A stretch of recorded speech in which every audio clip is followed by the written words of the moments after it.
I look at chase cards from a gameplay perspective as well as a collector's perspective. Because that is what I am, a collector.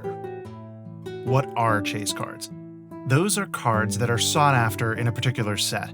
When opening a booster pack of a certain set, you are chasing after these cards. Jumpstart is a different type of Magic set. Announced on February 20th, 2020, this set is introducing a new way to play Limited. Each booster pack contains 20 cards, instead of the traditional 15 cards seen in boosters of other sets. Of those 20 cards, 7 or 8 will be basic lands. Each pack will follow a theme: elves, goblins, etc. The set will have over 500 reprints, as well as 37 entirely new cards. These new cards will be legal in Eternal formats only: Legacy, Vintage, Commander, and Pauper.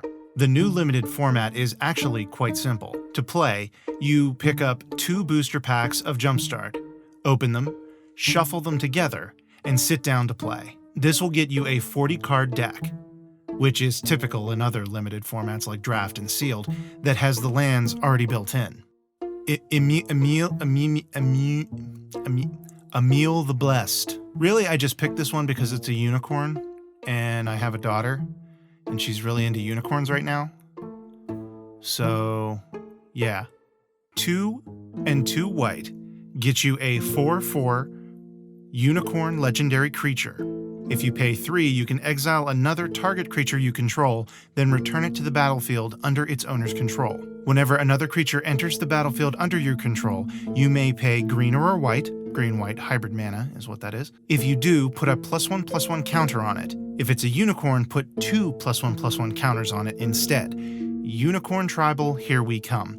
I'm actually really interested in this card. I love cards that are tribal, that push tribal, and this does. So, there we go. Bruvaic, the Grandiloquent. You pay 2 and a blue, and it gets you a 1/4 Human Advisor legendary creature. If an opponent would mill 1 or more cards, they mill twice that many cards instead. To mill a card, a player puts the top card of their library into their graveyard. I am so happy they added mill to the keyword list. I love that. I love it. I love it. I love it. I also like alternative win conditions and cards that kind of push that, and this is one of them. I just love the idea of just building a ridiculous mill commander deck with him as at the helm and having a whole bunch of persistent petitioners. It just seems fun. Geholta, Primal Hunter. 10 and 2 green. Get you a 12/12 Elder Dinosaur legendary creature. This spell costs X less to cast, where X is the total power of creatures you control. And it has trample. I freaking love this card. This is one of my pet cards from Ixalan. This card was a card that I ran throughout that entire standard. I just love a card this big that I could potentially get out for 2. I had a mono green Stompy deck that ran this card, and I just love it. And I'm so excited to see it back. I like big creatures go boom. Oracle of Moldiah. Hey, look, I said one right. 3 and a green. Get you a 2/2 Elf Shaman creature. You may pay an additional land on each of your turns. Play with the top card of your library revealed. You may play lands from the top of your library. You may have noticed that I tend to like ramp effects with me picking Azusa last week, just in case Azusa allows you to drop 2 extra lands per turn. And now I'm picking Oracle of Moldiah. This is probably my main chase card of the set because I love ramp. As I mentioned with the last card, I like big creatures go boom.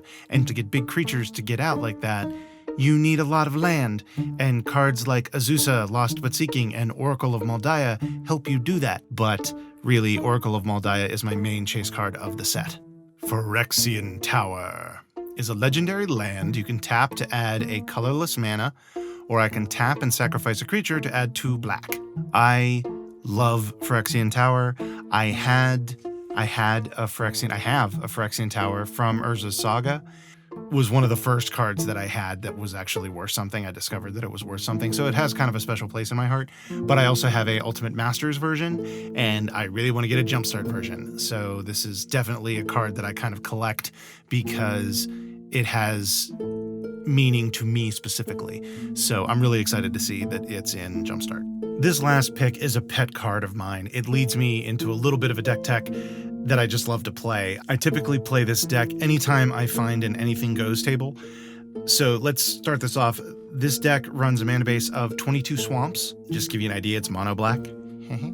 The main engine of this deck is Packrat, which runs 4. 1 and a black gets you a creature rat with a power and toughness equal to the number of rats you control.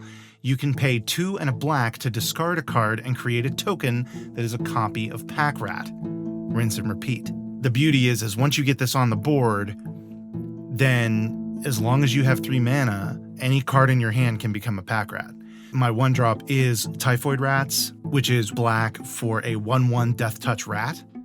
And those are nice. If you have them in your opening hand, you can drop it first turn, and you just have something on the board that potentially can remove one of their cards. And it's also nice in the later game because it doesn't have to be a 1/1. If you have a Packrat on the board and you have 3 mana, you can discard it and create a Packrat. I also run 6 Relentless Rats. Relentless Rats, and I'll explain the 6 in a second if you aren't familiar with it. You pay 1 and 2 black, and that gets you a 2/2 rat creature that gets +1/+1 for each other Relentless Rat on the battlefield. A deck can have any number of cards named Relentless Rat. The reason why I run 6. It admittedly is strictly worse than Packrat, but the nice thing about it is it gives me an extra way to get larger creatures out. And the beauty is, again, like with Typhoid, if I have one in my hand, but I have a Packrat on the board, instead of paying the 3 to get the Relentless out, I can pay the 3 and discard it and get a Packrat. Now, the last rat that I run in this deck is an old card from Kamigawa, and I run 2 of them, and that is Meronar. 3 and 2 black that gets you a legendary rat rogue that is a 2/3. All rats have fear. Very nice. For those of you who don't know, fear can only be blocked by black or artifact creatures. You can tap it and sacrifice a rat, put X 1/1 black rat creature tokens into play where X is the number of rats you control. If you have 3 rats on the battlefield, and remember, Meronar is a rat, this can get out of hand quickly, and it counts itself too, which is important. And if you have a Packrat on the field, then that Packrat is also getting bigger and bigger. So this way, this deck has the potential to go wide and tall. I do also run a few non-rat creatures in this deck as a bit of a support system. Probably one of the more important ones is Piper of the Swarm. I was really excited when Throne of Eldraine came out and this card was spoiled, because if you pay 1 and a black, that gets you a 1/3 human warlock creature that gives all rats menace. You can also play 1 and a black and tap him to create a 1/1 black rat creature token. You also can pay 2 and 2 black and tap him to sacrifice 3 rats and gain control of target creature. I'd like to point out, not till the end of turn, forever. So you get to take a creature from an opponent. Just take it from him. No takesy backsies. He is just another way to get rats on the battlefield to either pump up your Packrat or pump up your Meronar. Or both. I also run 2 rat catchers, keys 4 and 2 black, which gets you a 4/4 Ogre Rogue. Ogre Rogue, creature that has fear. At the beginning of your upkeep, you can go look for a rat card, reveal it, and put it into your hand, then shuffle your library. So if you need your Packrat, you can go get him. If you want your Meronar, you can go get him. And the final creature I run is the reason we're talking about this janky deck today. I run 2 Ogre Slumlords, which is 3 and 2 black, which gives you a 3/3 Ogre Rogue. Ogre Rogue.